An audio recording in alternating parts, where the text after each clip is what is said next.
एक cultural shock है कि हमारी बेटियां इस प्रकार की भाषा कैसे बोल सकती हैं। प्रधानमंत्री कह रहे हैं कि गाली देना कल्चरल शॉक लगा हमें, क्योंकि लड़कियों ने गाली दी। लड़के गाली दे तो कोई प्रॉब्लम नहीं है, उनके लिए अलाउड है, मगर अगर लड़की गाली दे तो कल्चरल शॉक है, शोभा नहीं देता। नमस्कार, उम्मीद है आप लोग स्वस्थ और आनंद होंगे। आज भी फिर वही पुरानी गुजारिश कि वीडियो को पूरा देखिएगा तो चीज़ें समझने में आपको आसानी होगी और मुझे बताने में भी मजा आएगा। भारतीय राजनीति में सिर्फ 4 बड़े काम हो रहे हैं। चारों पे आप लोगों का ध्यान भी जा रहा होगा, ऐसा नहीं है कि मैं ही बता रहा हूँ। पहला काम तो ये है कि जो कॉकरोच जनता पार्टी का आंदोलन चला था 20 जुलाई को जंतर मंतर पे, और उसके बाद जो केंद्रीय सरकार के बीच में और कॉकरोच जनता पार्टी के बीच में जो समझौता हुआ था, उस समझौते से मोदी सरकार पूरी तरीके से मुकर चुकी है। आप लोगों को याद होगा, मैंने पहले भी कहा था कि ये सरकार जैसा इसका हिस्ट्री रहा है, ये पक्का समझौते से मुकरेगी। पहला काम तो ये है। दूसरा काम, अब अमूमन हालांकि लोग तो कॉकरोच जनता पार्टी के लोगों को इसके लिए कह रहे हैं कि भाई उनको समझना चाहिए था कि जो सरकार पहले भी वायदा करके मुकरती है उसके वायदे पे क्यों एतबार किया। लेकिन मेरा मानना है कि ऐसा नहीं है। अगर वायदा कर रही है तो उसको एक निश्चित समय देना चाहिए कि वो वायदा पूरा कर सके। उसके बाद जब आप अटैक करेंगे तो उस अटैक में ज़्यादा जोर होगा। मेरा ख्याल है कि जंतर मंतर पर जो लड़के जुटे थे कॉकरोच जनता पार्टी वाले, उन्होंने इस बात पे अमल किया। उन्होंने सरकार को समय दिया और सरकार ने जब वायदा खिलाफी की, जैसा कि उसका स्वभाव रहा है, तो कॉकरोच जनता पार्टी के जो नेता हैं अभिजीत दीपके और सौरव दास और राका, इन तीनों ने कहा कि हम सरकार तत्काल जो है फिर से जंतर मंतर पर आएंगे। Today, the National Working Committee of the Cockroach Janta Party will be convening at 2 p.m. We'll all be meeting online because everybody is in different states and are working on the School Theek Karo campaign. So we'll be convening online and we'll be deciding on the next steps of escalation because the central government is not coming good on its promises. The July 25 agreement which had happened, because of which in good faith the Cockroach Janta Party had withdrawn from the agitation after a major win of taking resignation of Dharmendra Pradhan. Those fulfillments are not being adhered to, and the timelines are not being adhered to by the central government. Today we'll decide on what should be our next escalation options, and we'll put out a media statement shortly thereafter. और इस समय जब मैं आपसे ये video बना रहा हूँ, उनकी मीटिंग चल रही है जो भी, और उस मीटिंग से जो उनके अभी तक बयान आए उससे लग रहा है कि वो निश्चित रूप से जंतर मंतर पे आंदोलन करेंगे, विद द डिफरेंस कि इस बार आंदोलन पूरे देश भर में फैल चुका है। इसकी जानकारी आप लोगों को भी है, चाहे नागपुर हो, चाहे बंगाल हो, चाहे बिहार हो, ये सब सारी बातें हो रही। नो डाउट वो सारे का सारा आंदोलन जंतर मंतर पे जो हुआ उससे परे है, उससे अलग है, थोड़ा छिटका हुआ है और कॉकरोच जनता पार्टी के बैनर तले नहीं है। लेकिन युवा जो है वो पूरे आक्रोश के साथ सड़क पर उतरने लगा और बड़ी संख्या में उतर आया। इस आंदोलन से निपटने के लिए जो मोदी शाह की पुरानी रणनीति वही उन्होंने फिर अख्तियार की। पहले धोखा दिया, कॉकरोच जनता पार्टी को धोखा दे करके थोड़ा समय इन्होंने गेन किया और उसके बाद जो है वो अपने शाह साहब संसद सत्र में भी वो गायब रहे और बातचीत चलाते रहे लोगों के साथ, और अब वो बाहर निकल गए हैं इस काम को करने के चक्कर में कि परसिमन का बिल ला करके और सरकार को ज़्यादा मजबूत कर दिया जाए। इस अपेक्षा, अगर परसिमन बिल पास हो जाता है तो इस अपेक्षा के ज़्यादा मजबूत सरकार के साथ वो कॉकरोच जनता पार्टी के आंदोलन को और उसके साथ जो और लोग आ रहे हैं उनको कुचलने में कामयाब होंगे, ऐसा मोदी सरकार का मानना है। और चौथा बड़ा काम जो इस समय भारत की राजनीति में हो रहा है, जिसको आप लोगों ने भी देखा होगा, दुनिया देख रही है, वो है कि राहुल गांधी अलग अलग सेगमेंट को इकट्ठा कर रहे हैं। अभी पुणे में उन्होंने जो आयोजन किया जिसमें लड़कियां बड़ी संख्या में शामिल हुई और उन्होंने अपना पूरा डिटेल सब बताया कि किस तरीके की दिक्कतों से उनको दो चार होना पड़ता है। और उसमें जो जितनी बड़ी मात्रा में गर्ल्स लड़कियां आई थी, चाहे वो जेनजी की रही हों, चाहे वो जेनिफर अल्फा की रही हों, इससे लग गया कि वो लड़कियां भी एक बहुत बड़ी संख्या में सरकार के खिलाफ उनमें असंतोष है, और सरकार के खिलाफ तो सभी में असंतोष है, यंग जनरेशन में खास तौर से। ये 4 चीज़ें मोटे तौर पर हो रही। अब इन 4 चीज़ों से आपको अंदाज़ा लगा सकते हैं आपकी भारतीय राजनीति किस दिशा में जा रही है। पहली चीज़ तो ये है जो तत्काल अभी सामने आ रही, हो सकता है अभी रात तक या कल सुबह तक ये पूरा का पूरा कॉकरोच जनता पार्टी का निर्णय सामने आ जाएगा कि वो अब अगला स्टेप क्या लेने जा रहे हैं। अगर वो अगला स्टेप ले लेते हैं और फिर से आंदोलन शुरू कर देते हैं तो ये निश्चित रूप से जान लीजिए कि उस आंदोलन से निपटने में भारतीय जनता पार्टी और केंद्र सरकार को नाकू चने चबाने पड़ेंगे, और वो एक तरीके से मोदी सरकार के कफन में आखिरी कील साबित होगा, ये भी जान लीजिए। इतना तो जो माहौल हिंदुस्तान का चल रहा है उससे दिखाई दे रहा है। एक काम ये और करना चाह रहे हैं, मुझे पता नहीं, बातें होती हैं और ईमानदारी की बात है कि भारतीय जनता पार्टी मोदी सरकार में प्रेस को कोई बहुत ज़्यादा जानकारी ऑथेंटिकली नहीं पता चल पाती, जैसे कांग्रेस सरकार में चल जाती थी। लोग अपना इधर से उधर से कयास से बयानबाजी से बातचीत से अंदाजा लगाते हैं। ये बात चल रही है कि शाह को हटा करके और योगी को लाया जाए बतौर गृह मंत्री, और योगी के बारे में एक छवि बनाई गई है कि वो शाह से भी ज़्यादा मतलब फन खां हैं और उनसे भी ज़्यादा भयानक हैं, वो इस आंदोलन को आसानी से कुचल देंगे। योगी जी को भी कॉकरोच देख लेंगे। कॉकरोच तो एक ऐसी प्रजाति है जो करोड़ों साल से जीवित है, आज तक जीवित है। मोदी और योगी जैसे लोग उसका क्या कर पाएंगे, लेकिन बहरहाल विनाशकारी विपरीत बुद्धि सरकार को समझ में नहीं आ रहा है, उसमें क्या किया जा सकता है। दूसरा जो मैंने कहा कि जो बात मोदी शाह कर रहे हैं टाइम गेन करने के बाद, कि वो परसिमन बिल ला करके सरकार को मजबूत करना चाहते हैं, और उनका जो लॉन्ग टर्म में जो मुझे दिखाई दे रहा है, जहाँ तक मेरी जानकारी, जहाँ तक मेरी समझ और जहाँ तक मेरा ज्ञान है, कि उनको मालूम है कि दक्षिण भारत में वो 100 साल में भी पाँव नहीं पसार सके तो आगे भी नहीं पसार पाएंगे।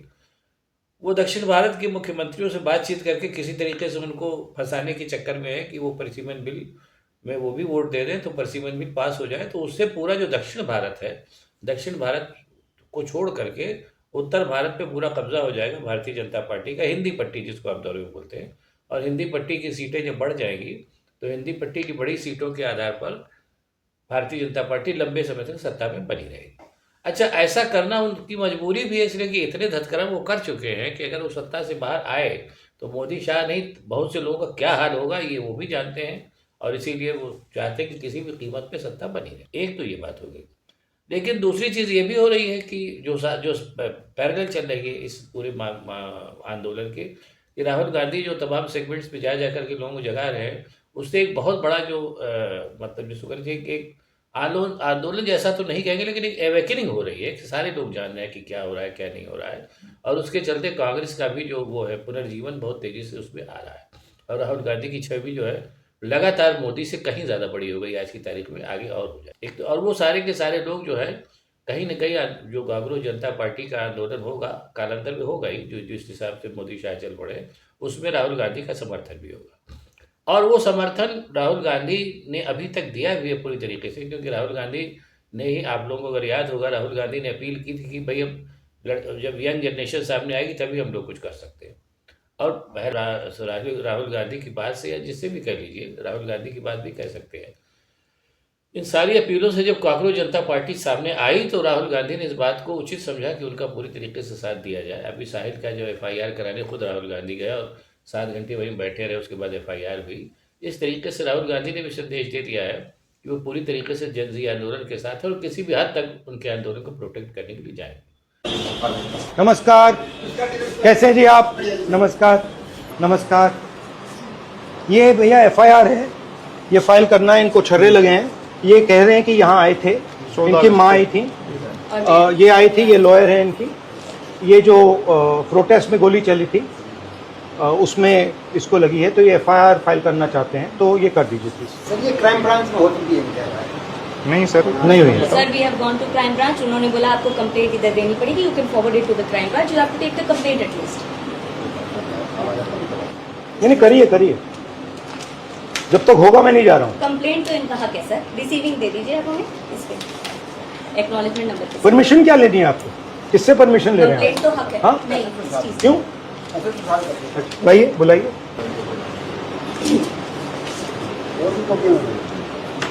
आपके इंचार्ज अमित शाह जी हैं?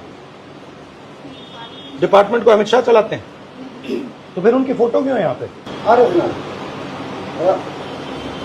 That is exactly what he did. हाँ? SHO didn't turn up. I said sir complaint मेरा हक है, आप लिख दीजिए, आप फॉरवर्ड कर दीजिए। और 0 FIR तो इनके नए लॉ में खुद में भी है, आप FIR भी कर दीजिए। चलिए FIR नहीं कीजिएगा तो at least complaint take on record, give me a receiving, you have taken a complaint on record. तो once we have receiving then At that is least there okay. is a case with the police and IO should be allotted after the complaint is taken on. Investigating officer. So the IO has not been allotted, he has not been contacted through anybody. SHO even said आप post कर दीजिए हमें, inspector Babulal was there. इनकी complaint है, सुना है आपको 2-3 बार, मतलब यहाँ पे क्राइम में भेज दिए। ये कह रहे हैं कि यहाँ आए, आप पुलिस के लिए काम करते हो, बिल्कुल, तो आप FIR क्यों नहीं लगाते?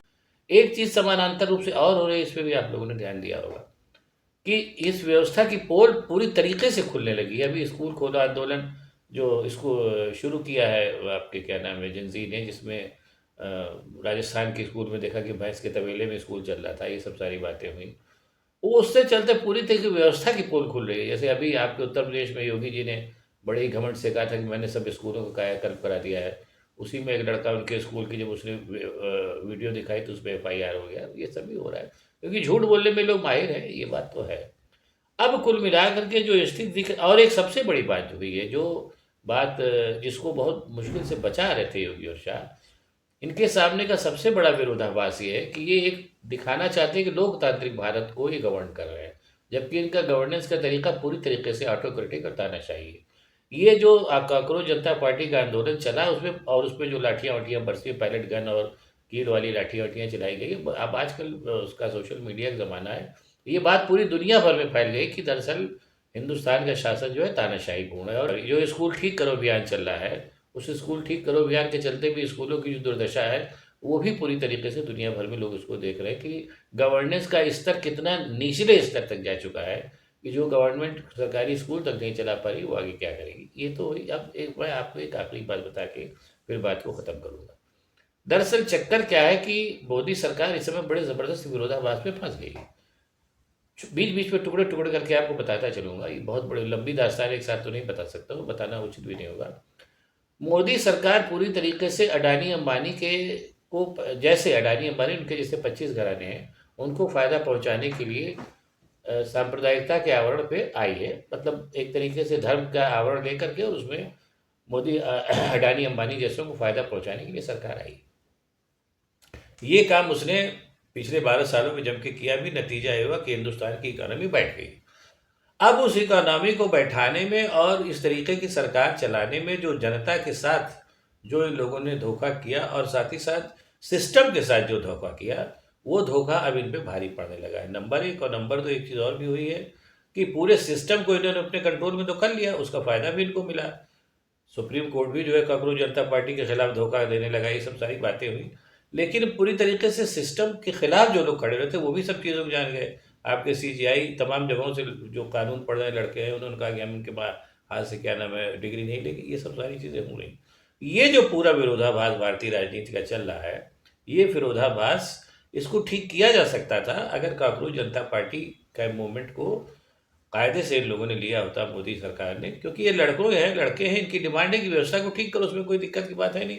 और सबसे बड़ी बात कि राजनीतिक विद्रोह को तो आप दबा सकते हैं, क्योंकि मैंने पहले भी कहा था, आज फिर कह रहा हूँ कि भारतीय राजनीति इस समय पूरी तरीके से करप्ट है। अपवादों को छोड़ दें, चाहे वो सत्ता पक्ष हो चाहे विपक्ष हो, तो विपक्ष के जो भ्रष्ट नेता हैं उनको तो कंट्रोल करना आसान है क्योंकि उनकी फाइलें खुली हुई हैं।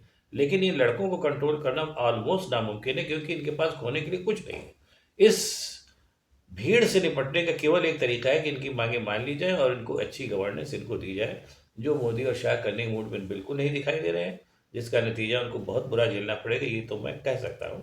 बाकी देखिए क्या होता है, चीज़ें जल्दी ही सामने आएंगी, हो सकता है कल ही से आनी शुरू हो जाए। अगर आपको ये वीडियो पसंद आए तो इसको लाइक करिए, शेयर करिए, साथ ही साथ मेरे चैनल को सब्सक्राइब करिए। आप मेरे इस वीडियो को X पर भी देख सकते हैं, मेरे X अकाउंट पर भी, मेरे फेसबुक पेज पर भी देख सकते हैं और इंस्टा पर भी देख सकते हैं। देखिए और कमेंट ज़रूर करिए। आजकल आप लोग कमेंट कर रहे हैं, अच्छा लग रहा है, और कमेंट करिए ताकि मैं और कायदे से चीज़ें आपको बता सकूँ। बहुत बहुत धन्यवाद, फिर मिलेंगे जल्दी। नमस्कार। वो जो व्यक्ति हैं जिन्होंने दिखाया कि मेरे यहाँ पे तो चोट लग गई, वो तो व्यक्ति खुद पत्थर मारते हुए दिखाए वहाँ पे। वो जो महिला है जिसका वीडियो दिखाया गया है, वो बोल रही कि हम स्कूल गिराने आ रहे थे। जी। हम स्कूल का दौरा करने आ रहे हैं, आप बोल रहे हैं हम स्कूल गिराने आ रहे हैं। तो मतलब किस तरह का नैरेटिव फैलाया जा रहा है। कल को मैं 5 गांव वाले खड़े कर दूं जो बोले कि हमने मदन दिलावर को फोन पे बात करते हुए सुना था कि यहाँ पे गुंडे भेजकर हिंसा करो, तो आप उन गांव वालों की, आप उनको गांव वाले मान के उनकी बात मानने लग जाएंगे।